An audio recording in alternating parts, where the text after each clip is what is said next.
Bonjour à toutes et à tous, bienvenue sur la chaîne ICQT. Petite vidéo de mise à jour aujourd'hui, nous sommes le samedi 24 janvier. Comme souvent le week-end, il n'y a pas énormément de mouvements sur le marché, mais on peut quand même revenir sur un point intéressant observé hier après-midi.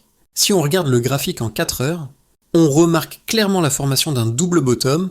Le marché n'est pas venu chercher le plus bas de la zone que vous voyez en rectangle, rouge, ce qui est un signal important.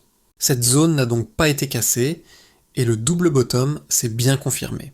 À partir de là, nous avons également identifié un order block haussier. Après sa formation, il était possible d'envisager une entrée progressive en respectant une gestion du risque stricte avec un faible pourcentage du capital. Comme je le répète souvent, l'entrée se fait par palier et non en une seule fois. Ici, on parlait d'un trade autour de 2% ou un peu moins, donc rien d'alarmant, rien d'excessif. C'était un scénario lisible et prévisible. Actuellement, le prix est en train de retester cet order block haussier. Pour l'instant, il ne se passe pas grand-chose, ce qui est normal en période de week-end.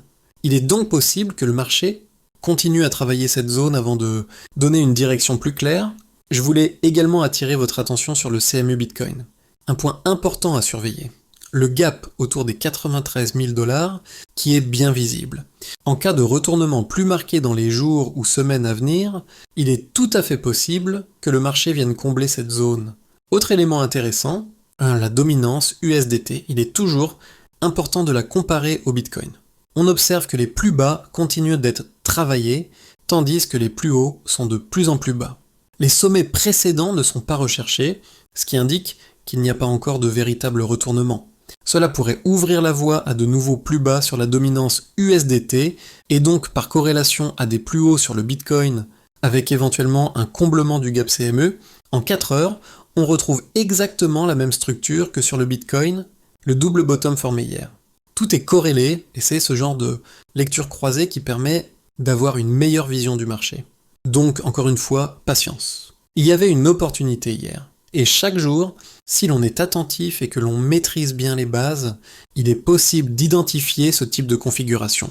Je précise toutefois que les vidéos proposées ici s'adressent plutôt à un public déjà initié. Pour les personnes plus novices, je conseille de passer d'abord par des contenus pédagogiques ou des tutoriels afin d'acquérir les bases, puis de revenir ici pour approfondir l'analyse.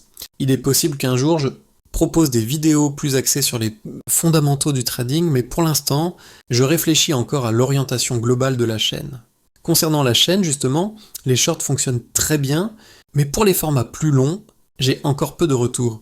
Il n'y a pas beaucoup de pouces levés, ni de commentaires, ce qui rend difficile l'évaluation de ce que vous appréciez réellement. N'hésitez donc pas à liker, commenter et me dire ce que vous aimeriez voir. Analyse plus longue, pédagogie, format court, etc. Pour terminer, même lorsqu'il n'y a pas de gros mouvements, je trouve important de faire ces mises à jour. Hier, beaucoup ont parlé d'un mouvement de plus 3% sur le Bitcoin en évoquant déjà un retournement majeur et un départ to the moon. Ce genre de discours change trop vite. Le but de la chaîne n'est pas de faire peur, ni de changer d'avis comme de chemise, mais d'avoir une lecture cohérente, structurée et réaliste du marché. Voilà pour aujourd'hui. Merci à tous et à très bientôt.